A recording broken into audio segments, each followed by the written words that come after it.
They called it justice. 5 platforms rose from the marbled floor of the Galactic High Court, suspended high above a congregation of 1,000 species. The arena was crystalline, echoing with mechanical murmurs, lens flashes, and the distant hum of hover recorders. In the center, beneath light domes that bathed everything in holy white, 5 women stood in simple gray linen robes. No weapons, no armor, just mothers, nurses, engineers, daughters. Their crimes? Organizing a civilian colony on Varellon, 6 without submitting genetic compliance reports to the Core Council. Worse, they'd refused corrective hormonal adjustments. The court called it seditious breeding. They are symbols, boomed the Grand Herald of the court, a feathered creature with gold-plated talons. Let their silence teach obedience. No tears were shed by the gathered delegates. A few sipped nectar or fiddled with translation bands. One Plorthian senator blinked 6 times, then leaned over to say, "Humans do love drama." Each woman had a steel collar fitted, the kind designed not just to kill, but to broadcast neural disintegration live across the network. Earth's media channels had been invited. They declined. Silence had followed. Not even a diplomatic objection. One of the women, tall, dark-haired, 40 at most, lifted her chin toward the broadcast drones. Her lips moved, though no sound came through. Later, when decoded, it was found she had whispered, "We were not the first, but let us be the last." The moment her collar activated, the sky changed. It wasn't immediate, not explosive, just colder, not a temperature drop, but a stillness in how the court's ceremonial banners fluttered, how the alien dignitaries ever fidgeting stopped all at once, as if they sensed something ancestral shift behind their skulls, as if some unseen predator had looked back through the feed. On Earth, millions watched with eyes dry, fists clenched. No protests, no panic, just a pause. And then came the memo. We acknowledge receipt of judgment. Humanity requires no further clarification at this time. That was it. In the days that followed, spaceport lounges in Earth systems emptied. Diplomatic gatherings went unattended.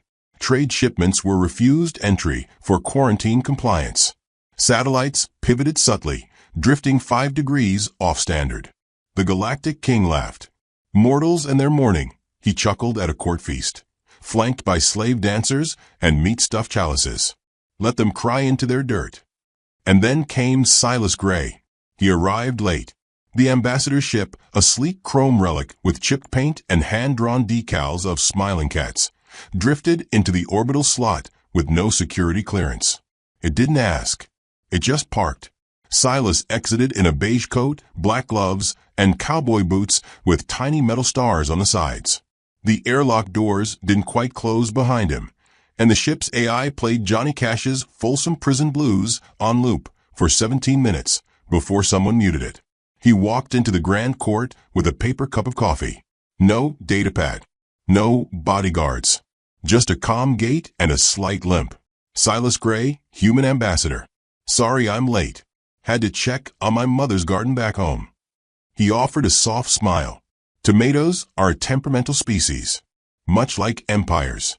The king raised an amused brow. You come to offer Earth's grievance. Silas took a slow sip, looking around. Grievance, sire? No, I came to express thanks. That made the room blink.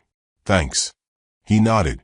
You've given us clarity, a rare gift in politics. The king, uncertain whether to laugh or snarl, settled for smiling indulgently. I presume you mean to offer terms. For peace. Silas set the cup on a floating tray. Humanity's peace isn't a thing we offer. It's something we grant. A few alien delegates shifted in their seats.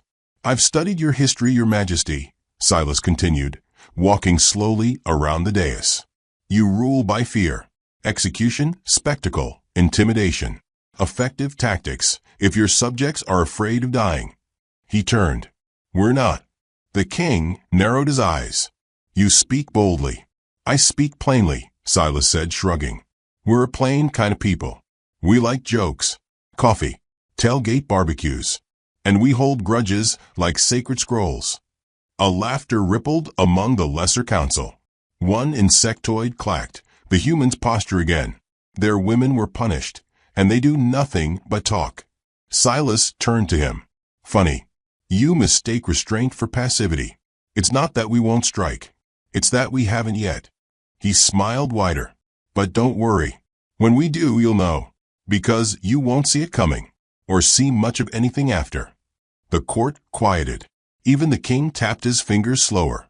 Then what is it you want, human? He said, voice now laced with something smaller than rage. Unease. Silas glanced at the 5 empty platforms.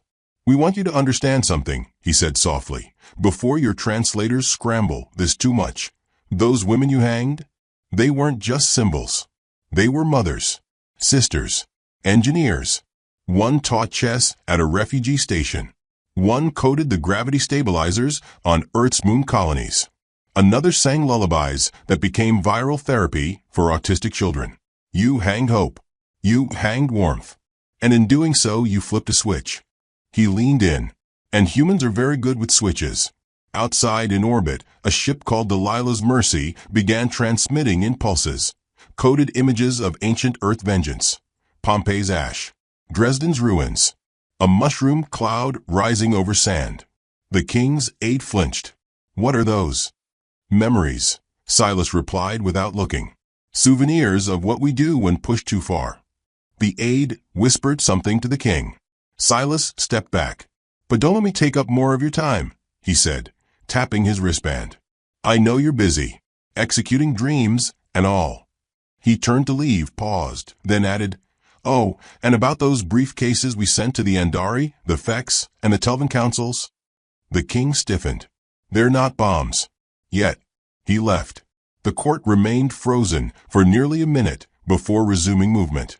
And even then, nothing felt quite right. Back in his ship, Silas sat in the dim control room and looked at a screen displaying 5 faces. Those women again, frozen mid-breath. Forgive us for taking so long, he murmured. The ship whispered. Protocol Widowmaker activated. Not yet, he said. Let them dance a while. The AI chuckled. Would you like music? Play something for them, Silas said. Something from Earth. Something slow. As the Delilah's Mercy drifted from orbit, Earth's systems went dark. All of them. Entire communication lines across the galactic web shimmered, flickered, and vanished. It was the quiet before a storm no one had heard of. At the edge of the empire, a single border outpost blinked out of existence. The cause, unknown. Back in the Grand Court, the king stared at the floating display, now glitching. His reflection rippled across it, warped, distorted. And just faintly, from the black glass, came the ghost of a lullaby in a human child's voice. There was no formal declaration, no war drums, no missile launches or demands scrawled across starlit skies. There was only absence. Earth pulled back, slowly, like a hand retreating from a handshake. Not in anger, just quiet detachment. Delegates withdrew. Treaties lapsed. Shipping lanes diverted under the guise of cosmic radiation drift. And still, no direct threats. No rattling sabers. Only that eerie, unbothered silence. Silas Gray returned to the court a week later with a pie. Real crust. Cinnamon-dusted top. Apple, from what he claimed was his mother's tree on the Appalachian shelf. The ambassador carried it through customs with no clearance, waved cheerfully at border drones, and presented it personally to the Galactic King. Thought you'd enjoy a taste of home, he said, laying the pie on a hovering tray like a relic. The king looked at it as one might regard an unfamiliar creature, charmed but suspicious. You mock us with desserts, he asked, tilting his crowned head. Silas gave a slow shrug. Mockery is such a sharp word, Your Majesty. I prefer a gesture of goodwill baked at 375 degrees. He smiled. The court didn't. Did you know, Silas continued, drawing a folded piece of paper from his coat, that this recipe was passed down from one of the executed women? She used to bake it for refugee kids on Europa. Taught a little cooking class too. You know, something to make the orphans laugh. He unfolded the recipe slowly. I laminated it. The king remained still. No expression. But the eight to his left, a younger diplomat from the Kralin cluster, shifted uncomfortably. "We understand grief, Ambassador," the king said coldly. "But Earth must accept that its actions carry consequences. The women violated protocol." Silas nodded thoughtfully. "And the Empire must accept that Earth doesn't forget. Especially not kindness. Especially not when it's strangled." The court watched, stunned by the shift. How warmth from his tone never quite left, even when his words did. "May I ask," Silas said after a pause, "if you've read any Terran literature? Mythology, perhaps?" The king blinked. "Some. There's a common thread," Silas said, folding his hands behind his back. "We don't worship gods because they're good. We fear them because they're patient." The room grew colder. Elsewhere, across the galactic net, little glitches began to surface. Terran Educational Archives suddenly requested access clearance on a dozen systems. Old Earth ballads began auto-playing on entertainment streams, bleeding through alien media feeds with ghostly echo. One song, an old folk tune sung by children, had no lyrics, only hums and minor chords. No one could turn it off. On the Andari homeworld, a holographic monument appeared overnight. 5 women carved in light, holding tools, not weapons, and one holding a child. It bore no claim of authorship. When asked, Silas said, "We like to remember what we lose. Some build graves. We build reminders." The king held a private audience that same day. With him sat 12 leaders of key systems. Their conversation was quiet, urgent. "They're doing something," muttered the chancellor of the Vexer Sons. "Pulling data, redirecting fleets, sending encrypted transmissions to minor species." "They haven't fired a shot," the king growled. "They don't need to," said Elder Dravok, the only being in the room older than the throne itself. The pale, robed figure leaned forward. "I have watched humanity for 3 centuries. They don't shout when wounded. They seethe. And when they act, it is with purpose. They are the only race that learned war as a ritual and vengeance as a sacrament." One of the generals snorted. "What could Earth possibly do? We outnumber them, outgun them, outrank them, outguess them." Dravok interrupted, eyes narrowing. No one spoke. The king waved a hand dismissively. "They are dramatic, poetic, but still primitives with fragile bodies." Dravok folded his long fingers. "You hanged their poets." Silas returned the next morning with flowers. A single white rose, frozen in crystalline shell, genetically preserved to last 100 years. He placed it at the foot of the royal dais and said nothing. The king stared at it. Silas bowed slightly and walked away. Later, when questioned, he replied, "A memorial. Every empire deserves one." That evening, Earth's minor trade deals dissolved across 72 systems. No statement, just silent closures. And then came the briefcases, each one identical, each hand-delivered by Terran envoys to races long ignored by the Empire.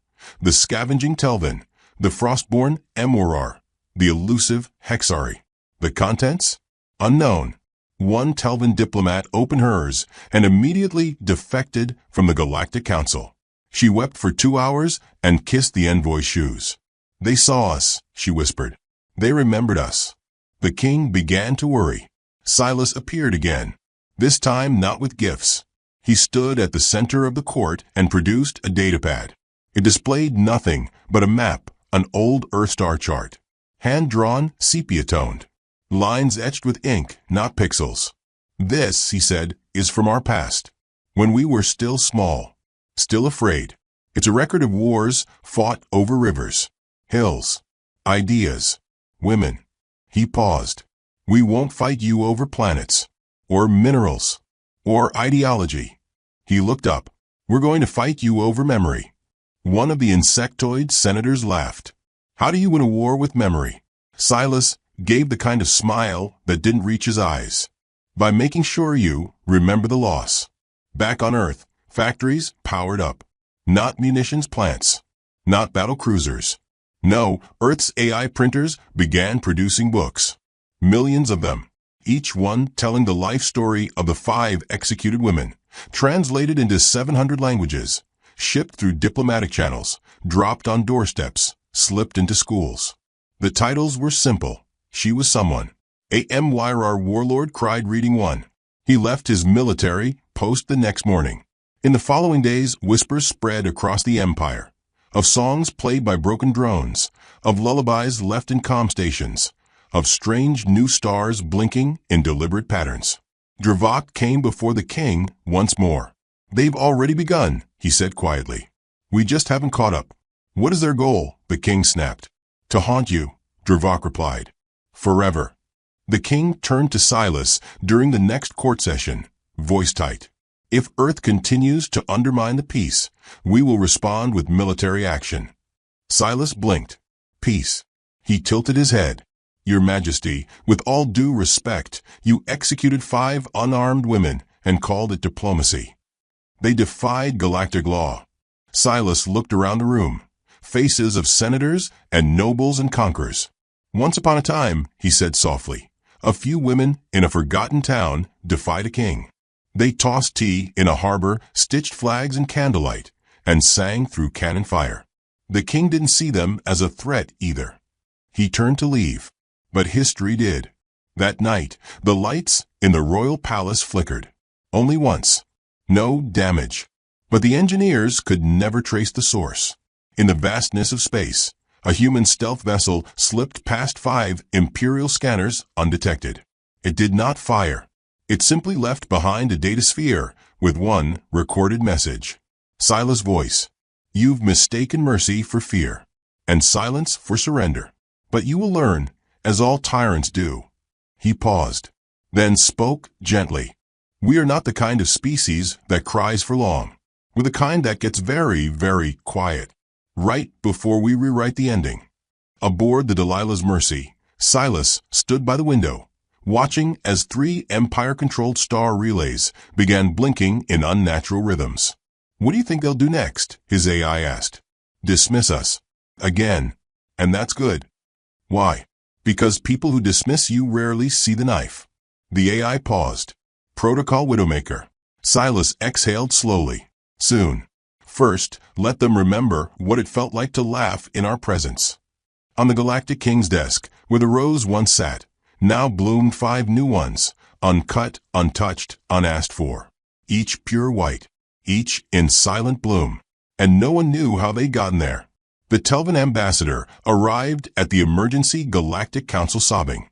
She wasn't injured, not poisoned, just crying loud, wet, undignified sobs that echoed against the crystalline walls.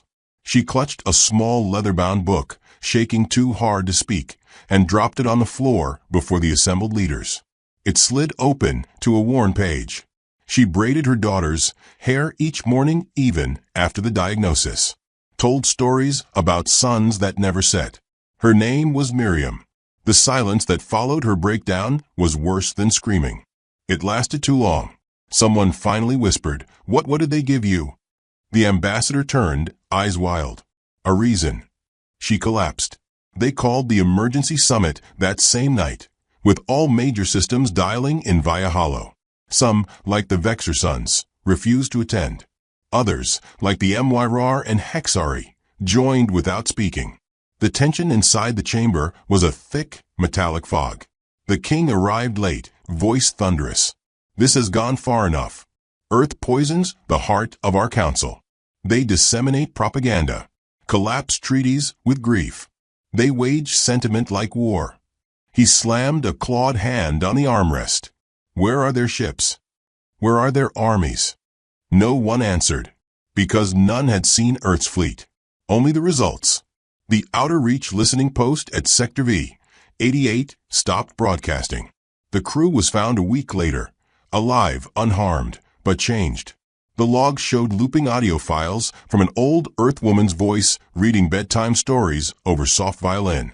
Their commander wrote in his final entry, "We forgot that sorrow is a weapon." Earth remembered. The king demanded retaliation. Immediate. Swift. "We burned their colonies," he declared. "Torched their moon ports. Stripped their orbitals to dust." But something flickered on the holo feed before he finished. Not interference. Not sabotage. A message. No encryption. Just 5 words. White font. Black background. This is Operation Widowmaker. And then it began. First, the songs. Simple melodies leaked into imperial comms, music boxes and gospel choirs and children's playground chants. No lyrics. Just memory-laced vibrations designed to trigger emotional spikes in non-human species. Some laughed it off. Others didn't. Entire security divisions froze mid-task. An Andari elite squad broke formation when they heard the notes. One shot himself in the foot to drown it out. One cried, whispering his mother's name, though he'd never met her. Next came the displacements. Imperial star charts updated themselves overnight. Trade routes disappeared. Entire shipping stations were relocated, physically moved, without any reported engine signatures. Galactic GPS showed locations blinking 4 light-years to the left. No one knew how. And then the flood of human literature. Tens of thousands of holonovels, poems, children's books, and war diaries poured across the network. Every file marked with a simple title. She was someone. Translated, illustrated, annotated with footnotes from human children. One file included a crayon drawing of a stick-figure woman with curly hair.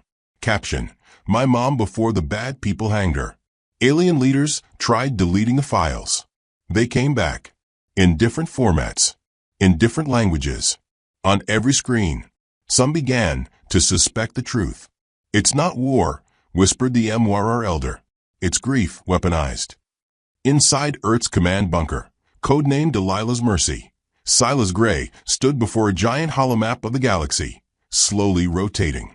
He wore the same beige coat, though its sleeves now bore 5 hand-stitched patches, one for each woman. You're broadcasting lullabies, said his second-in-command, a young cyber-strategist named Rhea, her voice both reverent and disturbed. They're hitting military bandwidth, even encrypted lines. The MYR are hallucinating maternal figures. Silas didn't turn. Good. Grief speaks loudest when sung by ghosts. She hesitated. Sir, is there a fleet? No. A virus? A bioweapon? He looked at her. Just memory. She shivered. At that moment, an entire armada, the Empire's 3rd Peacekeeping Division, was found adrift in a spiral drift outside the Telvin Nebula. No damage. No signals. The crews were alive, but catatonic. Investigators found one phrase scrawled into the walls of every command bridge. We hung 5 women, but we never buried them. Back in the Empire, panic began to stir. Alien merchants fled trade hubs.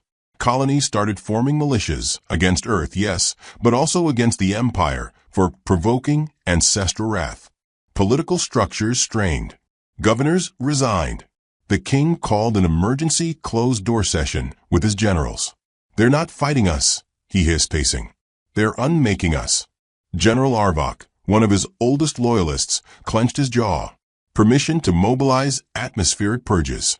Burn their outposts to ash. No, Dravok said softly from the corner. You don't understand. All heads turned. Dravok's eyes were full of something very old. Not fear. Not confusion. Recognition. I told you. They don't kill with guns. They kill with lessons. He paused. They don't just want to win. They want us to remember losing. Across the galaxy, tiny things kept happening. A fleet supply code changed one letter. A communications satellite played a woman humming. A diplomatic conference began with a smell of cinnamon filling the room. No one knew why. Some cried. Some screamed. The MYR defected. Then the Telvin. Then the Hexari. All citing one reason. We were seen. The king tried once more. Desperate. Cornered. He addressed the galactic net. This manipulation will not stand. We executed traitors, not martyrs. Earth's silence is deception. He slammed his fist. Show your true face, humans. He got a reply.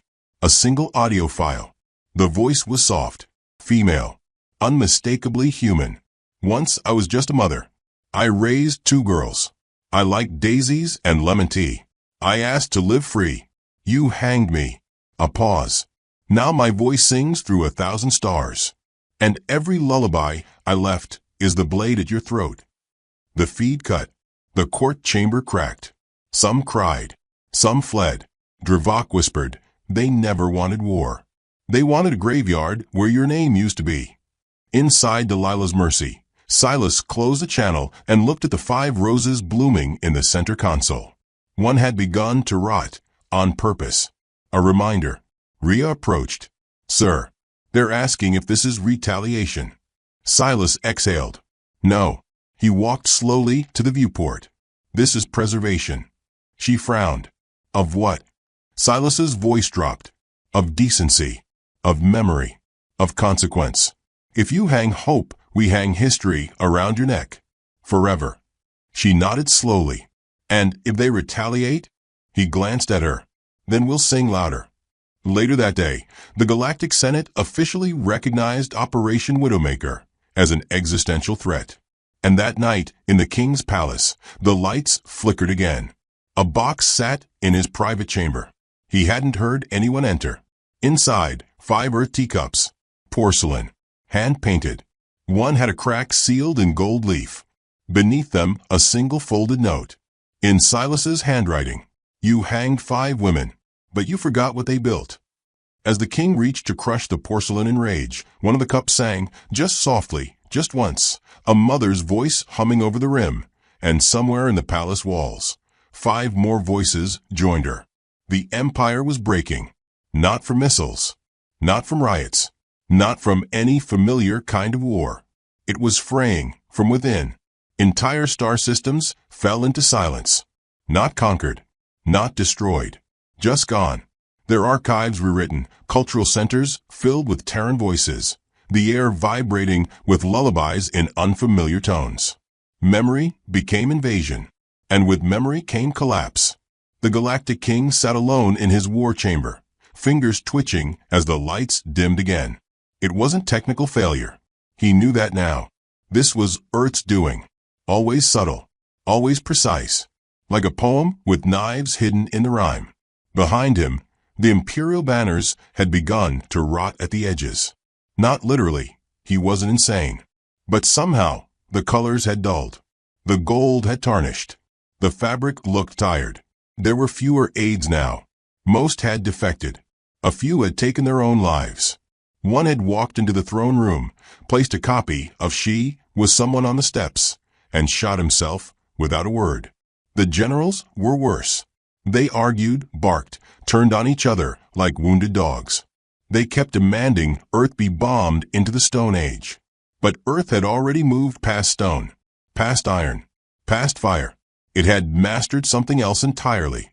We're not fighting flesh, whispered Elder Dravak, now a permanent presence at the king's side. We're fighting ghosts. The king stared blankly at the data stream. 1,000 blinking red zones. Systems compromised not by invasion, but by despair. Economies buckled from within. Families stopped reporting births. Cultures abandoned mythologies overnight. One planet outlawed the term justice. Another banned executions entirely, citing fear of haunting. They're undoing our beliefs, the king muttered. Not our weapons. Our meaning. No survivors, said Dravak quietly. Not of the body, of the mind. At the heart of it all, Earth remained quiet.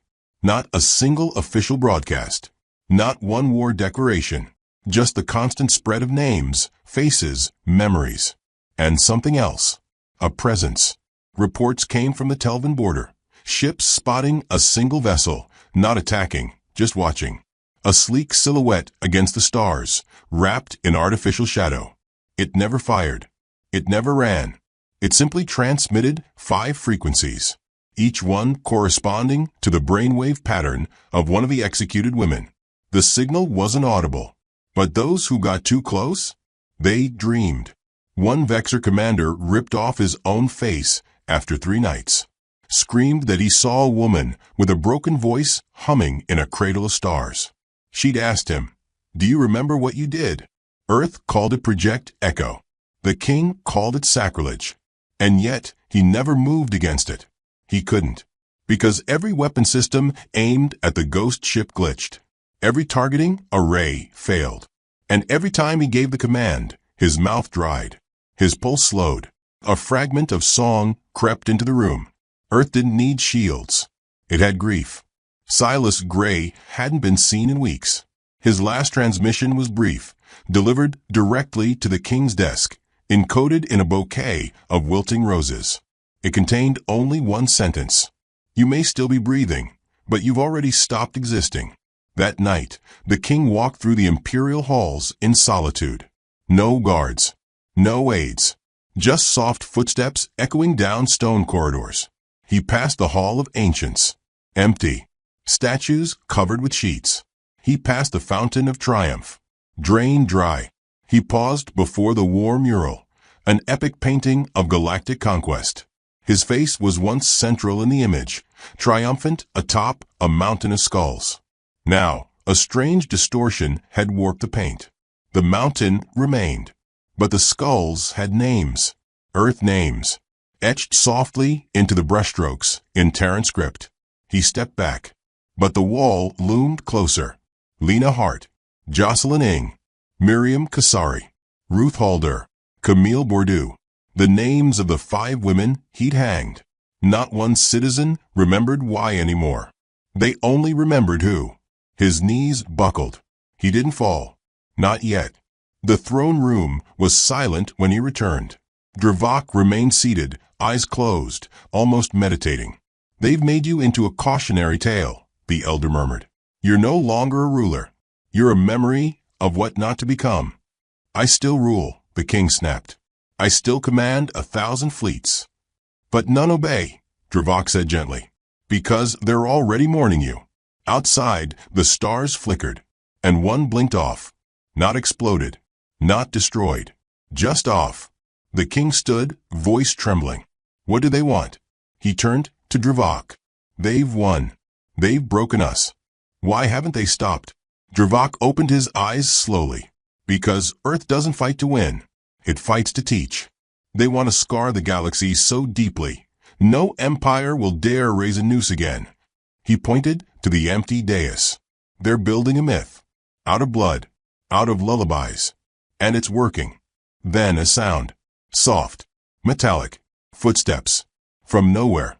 The throne room doors opened. No guards, no announcement. And Silas Gray walked in. His coat looked heavier now. His gloves darker. The 5 stars stitched to his sleeves shimmered faintly. He didn't smile. Didn't bow.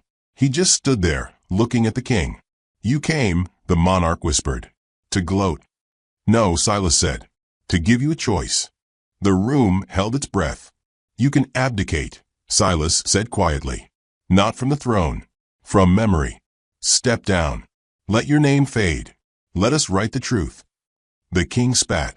And if I refuse? Silas stepped closer. His eyes were clear. Then you won't be remembered at all. A pause. And then he reached into his coat and placed something on the ground. A music box. Old. Wooden. Carved with a mother holding a child. He turned the crank. The melody that played wasn't familiar, but it felt ancient. A song sung at graves. At cradles.